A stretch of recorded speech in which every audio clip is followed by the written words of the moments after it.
I'm sure you've heard the news, modding your PSP is easier than ever. No tech wizardry required, just follow along. Let's get your handheld running like a champ.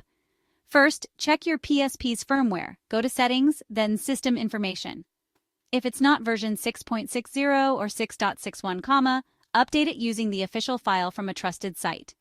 Connect your PSP to your computer, make a folder named Update inside PSP Game, and drop in the eboot.pbp file. Run the update on your PSP. Next, download a custom firmware like Pro C or ARC4. Extract it, then copy the proof date and fast recovery folders into PSP Game. Safely disconnect, go to Game, Memory Stick, and launch proof date. Want it permanent? Older PSPs can run the CIPL flasher. For newer models, just use fast recovery after restarting. Congrats, you've unlocked homebrew, emulators, and more. Explore PSP modding sites for next steps and enjoy your new portable power.